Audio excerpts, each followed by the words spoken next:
नमस्कार, हर हर महादेव, जय भोलेनाथ। आप सभी का स्वागत है आपके खुद के YouTube चैनल पर जिसका नाम है चाचा के फैक्ट्स। मेरा नाम नितिन है। मैं कहानियाँ सुनाता हूँ, कभी फैक्ट्स, कभी ईश्वर से जुड़े चमत्कार, कभी रोचक पौराणिक कथाएं और कभी तीसरी शक्ति के प्रकोप।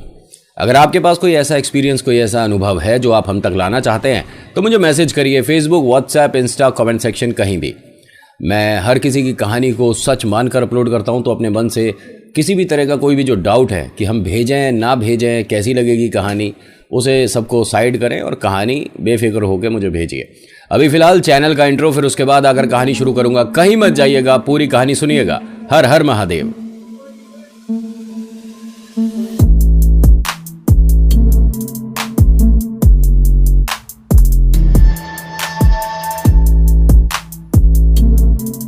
कहानी शुरू करने से पहले मेरी आप सभी से रिक्वेस्ट है कि अगर पसंद आती है तो लाइक, शेयर, कमेंट ज़रूर करिएगा। कमेंट में लिखिएगा हर हर महादेव, आपका नाम, आप ये कहाँ से वीडियो देख रहे हो, जगह। और अगर मैं कहानी आपको अच्छे से सुना पाया, समझा पाया, आपका समय सही व्यतीत करा पाया तो प्लीज़ सब्सक्राइब करिएगा। इस तरह की कहानी अक्सर मैं लाता रहता हूँ। बहुत समय पहले की बात है, एक ऐसा गाँव जहाँ पर हर एक इंसान जो भी है वहाँ वो शिव भक्त है। बड़ी कमाल की बात है। लेकिन एक परिवार, एक घर, एक रईस, एक रसूखदार सेठ जी, अकेले एकमात्र ऐसे इंसान जिसे मतलब ही नहीं है कौन है भगवान। उन्हें हर बार यही कहना पड़ता है कि ईश्वर की भक्ति कर लिया करो, जो मिल रहा है उसमें 10 गुना बढ़ जाएगा। जो खुशियां आ रही हैं, रुक रही हैं, वो सब आपकी झोली में आएंगी। लेकिन इनकी समझ नहीं आती। मेहनत मैं कर रहा हूँ, रोटी मैं ला रहा हूँ, पैसे मैं ला रहा हूँ, अरे मैं ही भगवान हूँ जो कि मैं खा कमा रहा हूँ। तो घर वालों ने कहा कि ऐसा है, तेरा जो ये सिर पर चढ़कर गर्व, गुरूर, घमंड है ना, ये किसी दिन ईश्वर इस तरह से उतारेंगे कि अपने आप समझ आ जाएगा कि भगवान ही सिर्फ तुम्हें तारेंगे। तुम्हें समझ नहीं आ रही है कि तुम किस दिशा में जा रहे हो। अरे खा खा के गोलगप्पे होते जा रहे हो। कम से कम ईश्वर के आगे नतमस्तक होने में 2-4 वक्त निकाल लिया करो। नहीं से समझ आती। अब होता क्या है कि इतने प्यारे गांव में जिसमें हर एक इंसान शिव भक्त है, शिव चर्चा के लिए एक गुरुजी आते हैं और ये इतने कमाल के हैं कि जब ये कहानी सुनाते हैं, ये कथा सुनाते हैं, तो लोग वहाँ से हिल भी नहीं पाते हैं। आनंद में ऐसे हो जाते हैं कि भाई आज तो मज़ा ही आ गया, क्या क्या सुनने को मिला, मज़ा ही आ गया। और देखिए, शिव भक्ति या कोई भी किसी भी ईश्वर की जो आप भक्ति करते हो ना, अगर वो दिखावे से हो रही है तो थोड़ा सा उसका रिजल्ट देर में आएगा। लेकिन अगर वो मन से हो रही है, ठीक है, आप भले ही हर सोमवार मत जाओ, लेकिन जिस सोमवार भी आप गए, आपने जल अभिषेक करा, महादेव पर श्रृंगार वगैरह किया, तो मन से होना चाहिए। ऐसा नहीं कि हम तो डेली मंदिर जाते हैं लेकिन करते क्या हो। अब होता क्या है कि जब ये शिव चर्चा यहाँ शुरू हुई, शिव कहानियाँ सुनाई जा रही थी, शिव महिमा सुनाई जा रही थी, तो एक भी ऐसा आदमी घर पर नहीं जो कि यहाँ ना आया हो। हर कोई आ रहा था शिव चर्चा में। हर किसी ने आकर कहानियाँ सुनी थी। कोई 2 घंटे बैठा, कोई 3 घंटे बैठा, कोई आधा घंटा बैठा, लेकिन हर किसी ने अपना प्रेजेंस यहाँ पर दिया। अटेंडेंस सबकी लगी थी, एक को छोड़कर। अब ये जो हैं सेठ जी, घर वालों के ताने सुनते हैं। जैसे ही घर पे आते हैं ना अपना दुकान से, तो कहते हैं कि मुझे ये सब सुनाने की ज़रूरत नहीं है, मुझ पर कोई फ़र्क नहीं पड़ेगा। मैं कल भी नहीं आ रहा था, मैं कल भी नहीं जाऊँगा। मैं क्यों जाऊँगा? मेरा समय मुझे दुकान पर देना है, अपनी फैक्ट्री पे देना है। अगर मैं ये पूजा पाठ करने लग गया, कहानियाँ सुनने लग गया, हैं, ये पंडाल में जाकर घंटों समय ख़राब करने लग गया, तो घर पर पैसे नहीं आएंगे। हैं, आप कैसे अपने बच्चों को पढ़ाएंगे? आप कैसे बढ़िया बढ़िया व्यंजन खाएंगे अगर हम नहीं कमाएंगे? हम भी बैठ जाएं जाके पंडाल में। सब मतलब घर वालों ने सबने समझा लिया। माता पिता ने भी इसके आगे बहुत बार बोल लिया, थोड़े से आंसू भी निकाल लिए, लेकिन इसकी समझ नहीं आती। ये तो हर बार कह देता है मेरे सामने ये सब चीज़ें करने की ज़रूरत नहीं है। मैंने तुम सबको कब रोका कि पूजा पाठ मत करो? करो, मैं तो कह रहा हूँ रोज़ करो, सुबह से लेकर रात तक करो, मिलेगा कुछ नहीं, क्योंकि सब तो मैं ही कर रहा हूँ। भगवान तो तुम्हारा मैं हूँ। तुम पता नहीं कौन से भगवान जी को मानने लग गए हो। सब लोग, पूरा गाँव भोलेनाथ भोलेनाथ। कौन भोलेनाथ? कोई भगवान जी मदद नहीं करते, सबको खुद करना पड़ता है। सबको मेहनत खुद करनी है, सबको आगे खुद बढ़ना है। भगवान जी, जय भगवान जी, क्या मैं तो नहीं बोलता कोई कि भगवान मदद करते हैं। अब होता क्या है कि भाई साहब इसकी इस विचारधारा को ये बदलने में असमर्थ रहे। शिव चर्चा बेहतरीन हुई, पूरे गांव ने आनंद लिया, और उसके बाद जब ये समापन हुआ, जब शिव चर्चा खत्म हुई, तो गुरुजी जो आए हुए थे उन्होंने कहा था अब वक्त है दक्षिणा का। ठीक है, अब हम यहाँ से जाकर किसी और गांव में शिव चर्चा सुनाएंगे, लेकिन उससे पहले हर कोई यहाँ पर दक्षिणा जरूर देगा। अब यहाँ सबके मन में आई कि हम तो सोच रहे थे कि ये मोह माया से दूर है, अरे ये तो पैसे मतलब ये तो गलत बात है, बेईमानी। उन्होंने कहा कि ऐसा है कि अपने मन से ये बात निकाल दो जो आप सोच रहे हो मेरे बारे में। मैंने दक्षिणा कहा है, मैंने पैसे नहीं बोला, और पैसे मुझे अब भी नहीं चाहिए। ना पैसे मैंने कथा करने के लिए ना लेता ना लूँगा। दूसरी बात, मुझे कुछ भी ऐसा भी लालच नहीं है कि आप मुझे अपने घर से ये ला दो, आप अशर्फियाँ ला दो, सोना चांदी ला दो, मुझे कुछ नहीं चाहिए। जो भोले बाबा देते हैं वो संपन्न है मेरे लिए, मैं संपूर्ण हूँ, खुश हूँ, मुझे किसी तरह की कोई लालसा नहीं, कोई लालच नहीं, लेकिन दक्षिणा लिए बिना जाऊँगा नहीं। सबने कहा भैया फिर दक्षिणा में क्या दें, अपना घर दे दें ना, क्या करें हम, क्या होता दक्षिणा। उन्होंने कहा दक्षिणा मैं दो तरीके से लेता हूँ। पहला कि आप यहाँ पर इस हवन कुंड में अपनी कोई बुरी आदत डाल दो, ये मेरे लिए दक्षिणा है। और अगर आपको लगता है कि आपके अंदर कोई बुरी आदत है ही नहीं तो कोई नियम उठा लो कि यानी अब से मैं ऐसा करा करूँगा, अब से मैं मंदिर जाया करूँगा, अब से मैं एक हफ्ते में एक बार व्रत रखूँगा। इस तरह का कोई भी नियम उठा लो, जिसके जो मन में आता है कुछ ना कुछ ज़रूर करें। अब होता क्या है कि पूरे गांव के सभी लोग जितने भी थे वो आकर धीरे धीरे एक तरह की दक्षिणा जो गुरुजी को देनी है देते रहे। किसी ने आकर बताया कि भाई मैं पराठे बहुत खाता हूँ, आज से मैं एक नियम उठाता हूँ कि पराठे बंद। चलो बहुत बढ़िया बात है। किसी घर ने कि भाई हम शिव भक्ति तो करते थे लेकिन हम मंदिर नहीं जाते थे, अब से हम मंदिर जाया करेंगे। चलो एक नियम उठाया, ठीक है। मेरे में एक बुरी आदत है कि मैं मतलब झूठ बहुत बोलता हूँ, तो मैं आज से इस हवन कुंड में अपनी ये बुरी आदत छोड़कर जाता हूँ कि मैं आज से झूठ बोलना बंद करूँगा, ठीक है, झूठ नहीं बोलूँगा। इस तरह के लोगों ने सभी ने काम किया और गुरुजी को बहुत अच्छा लगा। जब ये यहाँ से जाने वाले थे तभी कहा किसी ने कि पूरे गाँव ने नियम और मतलब अपना जो बुरी आदत है उसको यहाँ हवन कुंड में किया, लेकिन एक रह गया। गुरुजी ने कहा नहीं, ऐसा नहीं होना चाहिए भाई। पूरे गांव का जो एक खुशी आने वाली है ना, कि मतलब पूरे गांव पर एक बहुत अच्छी कृपा आएगी, खुशी आएगी, भोले बाबा खुश होंगे, उस एक आदमी से रुक जाएगी। कौन है ये आदमी? सेठ जी हैं जी, इस गांव के सबसे रसूखदार पैसे वाले इंसान हैं और ये कभी किसी मंदिर में भी नहीं जाते और इनके घर से सब लोग आए थे। अब गुरुजी ने कहा कि भाई उन्हें लेकर आओ, ऐसे अच्छा थोड़ी ना लगता है। मैं सही बता रहा हूँ कि एक की वजह से, कहते हैं ना कि एक मछली पूरे तालाब को गंदा कर देती है, तो इस मछली को तो लाना पड़ेगा। उनके पास संदेशा पहुंचाया गया।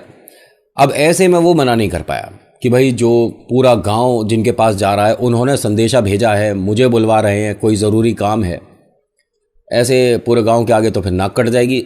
एक बार मिल लेता हूँ क्या कहना चाहते हैं वो जो भगवान जी की पाठ पूजा करते हैं। सेठ जी पहुँचते हैं दुकान छोड़कर बड़े बुरे मन से कि हाँ क्या है, बुलाया था मुझे? कह रहे हाँ ऐसा था कि यहाँ शिव चर्चा हुई थी। कह रहा हुई थी, मैं क्या करूं? नहीं, यहाँ पर सभी ने दक्षिणा दी है जी, मेरे पास नहीं है 1 रुपया भी देने को। उन्होंने कहा हम मांगे भी नहीं रहे। दक्षिणा हमारी कैसे है कि आप में अगर कोई बुरी आदत है तो वो यहाँ पर हवन कुंड में छोड़ दो कि आज से मैं ये काम नहीं करूँगा, और अगर कोई बुरी आदत है ही नहीं तो कोई नियम उठा लो। मेरे में कौन सी बुरी आदत है? ना मैं कुछ गंदा खाता, ना मैं किसी तरह का कोई गलत काम करता, अच्छे से मेहनत करता हूँ, बेईमानी करता नहीं और पैसा कमाता हूँ, इसमें क्या बुरी आदत है? कह रहे नहीं, अगर बुरी आदत नहीं है तो कोई नियम उठा लो। अब मैं क्या नियम उठाऊँ, सारे काम मैं ठीक करता हूँ, मैं क्या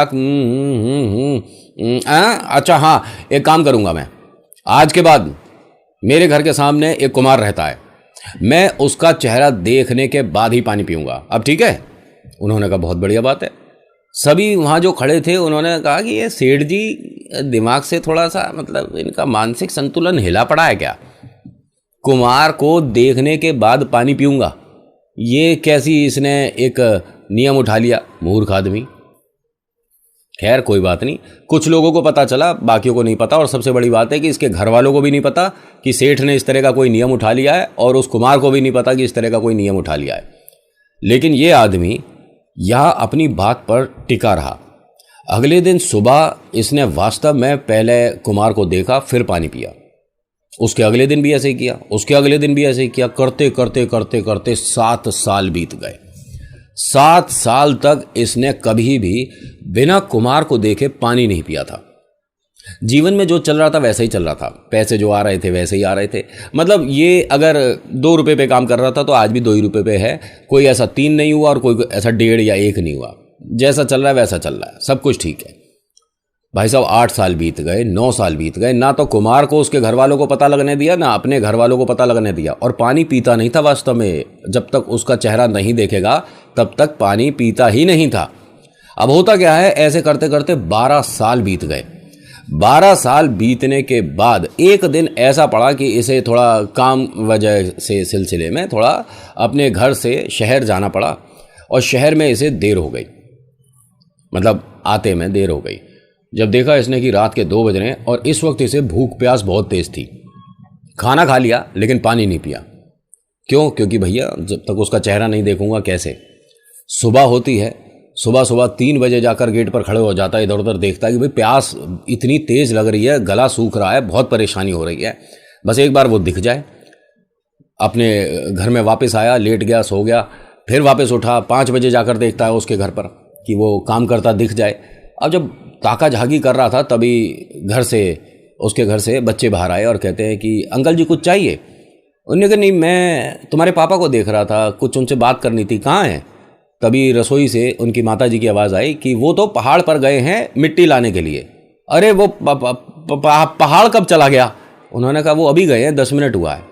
अब इसे बड़ा बुरा लग रहा है कि मेरी हालत ख़राब हो रही है, गला सूख रहा है, परेशानी चरम सीमा पर है, और वो मिट्टी लेने पहाड़ पर चला गया। क्या करूं, उसका इंतज़ार करूं, ना जाने कब आएगा। अगर शाम हो गई तो मेरा तो हालत ख़राब हो जाएगा, पहाड़ पर ही चलता हूं।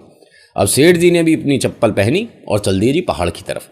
अब जब पहाड़ देखा तो ऊपर इन्हें इतना दिख रहा था कि हाँ वो काम कर रहा है, बस एक बार उसका चेहरा दिख जाए फिर मैं जाऊं घर और पानी वानी पीऊं।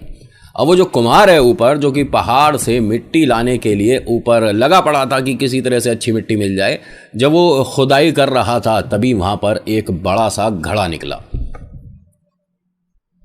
घड़े पर से मिट्टी हटाई, ओ भाई साहब ऊपर तक सोना चांदी भरा हुआ है। ओ कुमार को तो अब ऐसा लग रहा है मजा आ गया कि भैया अब तो जिंदगी में खुशियां आ गई। जय भोले बाबा। भोले बाबा जो आप करते हो ना, ऐसा कमाल होता है कि कब किसको कहां से जमीन से उठाकर आसमान पर बिठा दो। वाह वाह वाह भोले बाबा, मजा आ गया। भोले बाबा ने कमाल कर दिया। भोले बाबा की जय, भोले बाबा की जय। बहुत खुश हो रहा था कि अब मेरे जो परेशानी का एक दौर था वो निकल गया। अब मैं भी पैसे वाला, घर में 2 वक्त रोटी अब हमारे भी आएगी, हम भी मिठाई खाएंगे, है ना, और अच्छे अच्छे कपड़े पहनेंगे, अच्छे अच्छे घर में रहेंगे। बहुत सारे सपने बुन रहा था, तभी आवाज़ आई, हेलो भाई साहब। अब उसने देखा कि मुझे यहाँ पर किसी ने देख तो नहीं लिया, क्या हो। फिर नीचे झांक कर देखा तो सेठ जी नीचे से कोशिश कर रहे हैं ऊपर तक चढ़ने की। अब उसने सेठ जी को देखा कि अरे ये कहाँ आ रहे हैं सेठ जी। अब उसने सेठ जी को ये घड़ा ना दिख जाए थोड़ा सा पीछे कर लिया। सेठ जी ने एकदम क्या बोला, भाई सेठ जी धीरे धीरे चल रहे थे, उन्हें चेहरा थोड़ा थोड़ा साफ नहीं दिख रहा था, लेकिन जैसे ही दिखा उन्होंने कुमार को देखकर ये बोला कि देख लिया देख लिया, बस बस बस देख लिया मैंने, देख लिया, कोई दिक्कत नहीं, अब आप जो कर रहे हो करो, मैंने तो देख लिया। सेठ जी ने कहा था मैंने चेहरा देख लिया एक तरह से, लेकिन कुमार के हाथ पैर फूल गए कि अरे यार इसने घड़ा देख लिया। कुमार ने कहा 1 मिनट रुकिए, आप रुकिए सेठ जी, मैं आ रहा हूं, 1 मिनट रुकिए। कुमार नीचे आया, सेठ जी रुके। सेठ जी मुस्कुरा रहे थे कि भाई अब घर जाऊंगा, पानी पीऊंगा, देख लिया मैंने। नहीं आप 1 मिनट मेरी बात सुनिए, आधा आधा। सेठ जी ने कहा है क्या आधा आधा क्या? नहीं देखिए आपने कहा ना भी कि देख लिया। हाँ हाँ मैंने देख लिया। एक काम करते हैं, किसी को आप बताइएगा मत, दोनों का आधा आधा, ठीक है? देखिए मेहनत मेरी है, लेकिन जब आप इसमें हिस्सेदारी अब आपकी भी हो गई है तो आधा आधा। अब सेठ जी ने सोचा कोई ना कोई भाई साहब बात ज़रूर है, मुझे यहाँ पर चुप रहना चाहिए, क्योंकि जब आपको कोई बात ऐसा लगता है ना कि ये कुछ कमाल की बात सुनने को मिल सकती है, तो वहाँ पर शांत हो जाओ, पूरी बात सुनने को मिल जाएगी, वरना अधूरे में बात छोड़ देगा कोई आदमी। सेठ जी ने कहा कि अच्छा आप बताओ क्या आधा, कैसे आधा, जैसा आप बताओगे हम वैसे करेंगे, जैसा आपने कहा आधा आधा बिल्कुल वैसे ही होगा, लेकिन बताओ मुझे पूरा बात। उन्होंने कहा देखिए ये जो मेरे साथ ऊपर आइए थोड़ा सा, वो लेकर आए। और सेठ जी ने देखा वो भाई साहब ये क्या है, सोने चांदी से भरा हुआ घड़ा। उन्होंने कहा देखो इसमें आधा आपका आधा मेरा। सेठ जी ने कहा हाँ सच में? कह रहे सच में क्या? आप ही ने बोल दिया ना कि मतलब देख लिया। तो मिला तो खैर मुझे था, लेकिन अब दोनों का ही है। और गांव में किसी को और पता चलेगा, वो भी देख लेगा तो उसका भी हो जाएगा। अब सेठ जी रोने लग गए। क्या हो गया, आप रो क्यों रहे हो? क्या हुआ सेठ जी, आप ठीक हो? तबीयत ठीक है आपकी? अब ये रोए जाएं। नहीं नहीं, मैं बस ये खुशी के आंसू हैं। लेकिन आप रो क्यों रहे हो? अरे खुशी के आंसू? नहीं नहीं, बात बताओ आप, कोई तो ऐसी बात है जिसकी वजह से आप एकदम से फूट फूट कर रोने लगे, क्या हुआ है? उन्होंने कहा, देख मैं कितना बड़ा मूर्ख हूं, है ना, कि मैं 12 साल तक तेरा मुंह देखता रहा। अगर 12 साल मैंने भोले बाबा देखे होते तो ये जब तेरा मुंह देखने के मिल सकता है तो भोले बाबा को देख रहा होता तो क्या से क्या मिल गया होता। मेरा मुंह देख रहे हो आप 12 साल से? मैं समझा नहीं। अरे मैंने एक नियम उठाया था कि जब तक मैं तेरा चेहरा नहीं देखूंगा तब तक पानी नहीं पीऊंगा, और देख लिया मैंने, तेरे मुंह को बोला था, गधे को नहीं। लेकिन अब तो ये मेरे हिस्से का हो गया। नहीं, आपका आधा है, अब भी आधा आपका ही है पक्का, लेकिन आप मेरा मुंह क्यों देख रहे थे? अरे हो गई मेरे से गलती, मुझे भोले बाबा बोलना चाहिए था और मैंने तेरा बोल दिया। खैर, तेरा मुंह देखने का जब मुझे ये मिल सकता है तो आज के बाद तो मैं सिर्फ भोले बाबा को देखकर ही पानी पीऊंगा, कहां से कहां पहुंच जाऊंगा। क्योंकि भोले बाबा जब तेरी शक्ल देखने का ये कमाल दे सकते हैं तो जब मैं उन्हें देखूंगा तो क्या से क्या ही होगा मेरे साथ। उस दिन के बाद से इनका मन ऐसा बदला कि वास्तव में इन्होंने एक दिन भी ऐसा नहीं खर्च करा जिसमें भोले बाबा इन्होंने ना देखे हो। सबसे पहले भोले बाबा को देखेंगे, फिर जल ग्रहण करेंगे, और ये नियम इन्होंने जब तक इनके प्राण रहे तब तक फॉलो करा। और उसके बाद इनके बच्चों को भी ये कहकर गए कि अगर आप ऐसा करते हो तो जीवन में खुशियां इस कदर आएंगी कि आप थामते थामते थक जाओगे, लेकिन खुशियां आनी बंद नहीं होंगी। बोलो हर हर महादेव। तो आज की कहानी में इतना ही। आज की कहानी आपको कैसी लगी बताइएगा ज़रूर। अच्छी लगी तो प्लीज़ लाइक करिए, शेयर करिए, कमेंट में लिखिएगा हर हर महादेव, आपका नाम आपकी जगह। So thank you so much for watching. मेरा नाम नितिन है। मुलाकात करूंगा आपसे एक अगली वीडियो में। हर हर महादेव, जय भोलेनाथ, धन्यवाद।